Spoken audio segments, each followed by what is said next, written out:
Okay, let's unpack this. This deep dive is deeply unusual. The source material we have today isn't research or policy. No. It's an incredibly detailed, private account. It reads like a long confessional diary entry or maybe a letter. Right?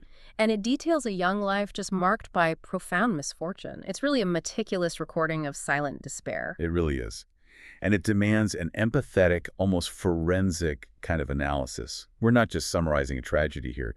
We're trying to trace the emotional architecture of a breakdown. That's a good way to put it. Our subject is Lena, and her short life documents this catastrophic stage-by-stage descent from, real happiness into complete isolation.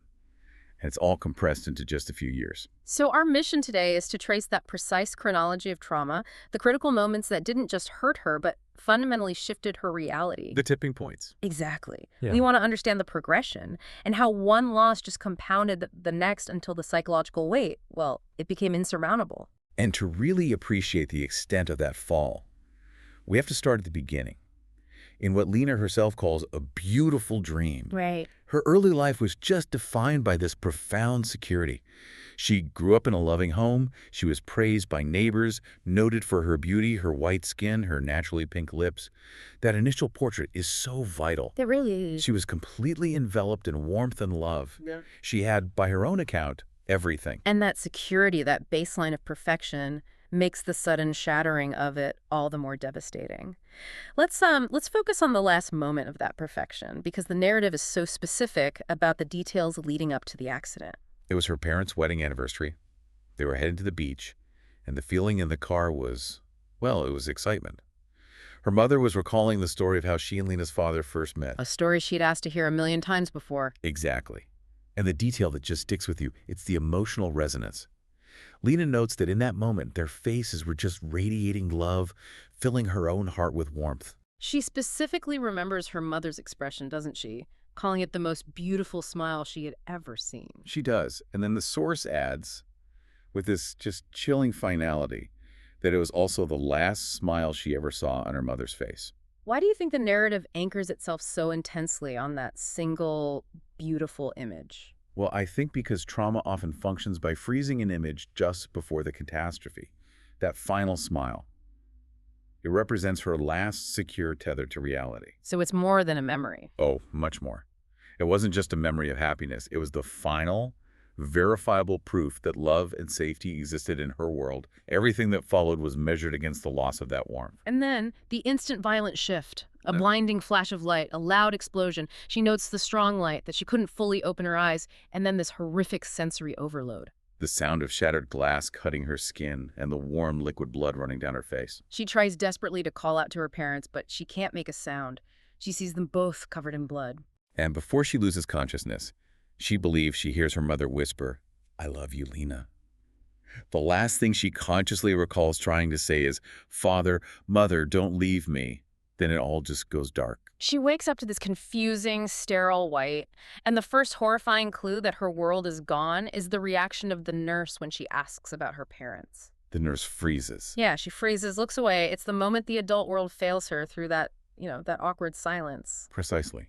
The doctor comes in and, using that euphemism of the well-meaning but emotionally distant, confirms her parents have gone to a very distant place.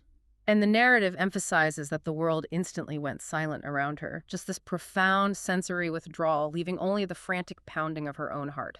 And that silence, replacing the warmth and the noise of her family, that becomes the sound of her new reality. That silence is broken, though, by her insistence. She begs to see them one last time, and they take her to the morgue.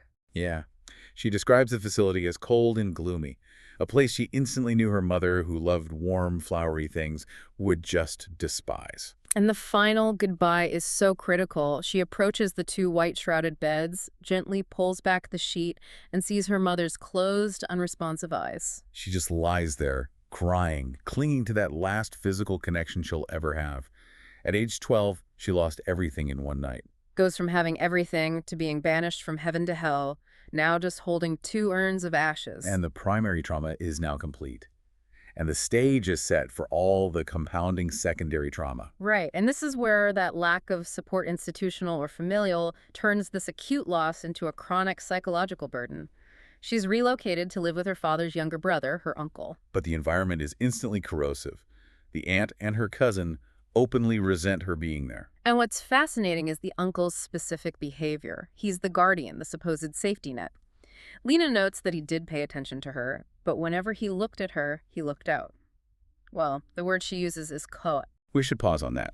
That term, it means awkward, troubled, embarrassed. It wasn't outright cruelty, but this deep, uncomfortable ambivalence, a psychological distance. So he isn't actively abusive, but his inability to process his own grief, or maybe just the awkwardness of the responsibility, it translates into a kind of passive emotional neglect for Lena. Exactly. It's the subtle message.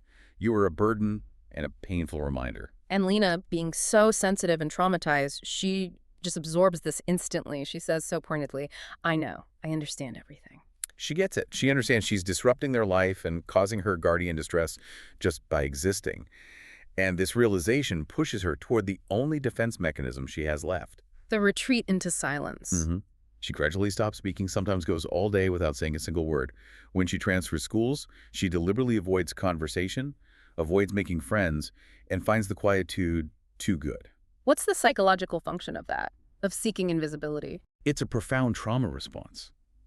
I mean, if you're silent and invisible, you eliminate opportunities for rejection, for judgment, or the burden of causing other people distress. Her safe world was destroyed when she was visible and loved. So invisibility becomes a perceived form of control, of protection. She's trying to exist outside the perimeter of further pain. But as the source shows us, pain finds her anyway. It does. This quiet life is violently interrupted when she accidentally witnesses this severe bullying incident in the back buildings of the school. A girl is being violently assaulted. Kicked, burned with cigarettes, and they're threatening to record it. And here's where we see a flicker of the old Lena, the courageous girl who was raised in love. Her reaction is purely instinctive. She runs forward, blocks the bullies. She confronts the ringleader, showing this immense sense of resolve. She stands her ground against the red-haired leader, pulls out her phone, and shows the pre-dialed 112 emergency number. And that display of conviction, backed by the threat of authority, it works. The bullies back down, but they promise a horrific retaliation. So her moment of heroism just bought her a terrifying debt. This act of courage also immediately breaks her silence, doesn't it? The girl she rescued, Lily, becomes intensely attached to her. Follows her like a tail, talking nonstop, desperate for connection. And Lena, who has deliberately avoided all human interaction, she actually allows this. She maybe craves the connection, seeing Lily as a fragile new anchor. It's a tragic false hope, the hope of finding the friendship and acceptance that the adult world denied her. Which leads us to the most devastating psychological blow yet. The betrayal. A few days later, Lily messages her, asking to meet at an abandoned park. Lena is suspicious, but trusting. She goes, she sees Lily, who just cries and then immediately flees the scene. And as Lena walks into the ambush, she's cornered by the red-haired bully and her group. When Lena asks what they did to Lily, the truth is revealed, and it hits her harder than any physical blow could. The bullies are just viciously gleeful about it. They tell her, Lily sold her out.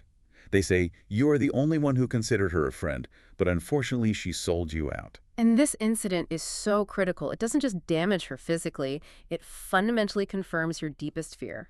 That there is no safety, no loyalty, no foundation left in the world. The betrayal of a trusted friend just echoes that foundational loss of her parents' protective world. The narrative notes that after the attack, Lena is left unable to stand, just lying on the ground, hopelessly looking up at the starry sky, asking her distant parents if they were there. This marks the point of psychological exhaustion. She becomes the daily outlet for the bully's anger. And tragically, they liked her stubborn, unyielding nature, which only fueled their cruelty. The isolation is now absolute. She's suffering physical violence at school and emotional neglect at home. She details returning home daily, exhausted, her uniform smeared with blood, covered in bruises. She's self-treating her wounds, crying silently, still trying so desperately to hide her ordeal from her guardians. But eventually, her aunt discovers the evidence. And here, in the final act, the secondary abuse at home merges with the abuse at school to deliver the fatal blow. Instead of providing any protection or compassion, the aunt turns on her with just astonishing cruelty. She unleashes the words that Lena could not withstand. She calls her a jinx, using that specific and damning term, Sao Choya comet, implying bad luck and ruin, and she shouts. Your parents died because of you. Why didn't you go with them? That accusation of blaming her for the original catastrophe coming from the one person who was meant to offer sanctuary. It solidifies Lena's final catastrophic thought. So I should not live. I should not exist. The guardians of the world have just given her permission to leave it. She describes just standing there, letting the words sink into her soul.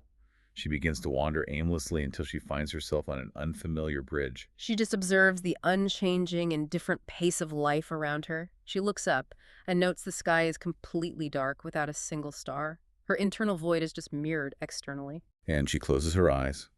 She feels the light, peaceful breeze, this terrifying sense of final calm. The sound effect is even noted in the source material, boom, as she jumps into the cold water. At age 17, she feels the water envelop her, and she's smiling in relief. I am finally free.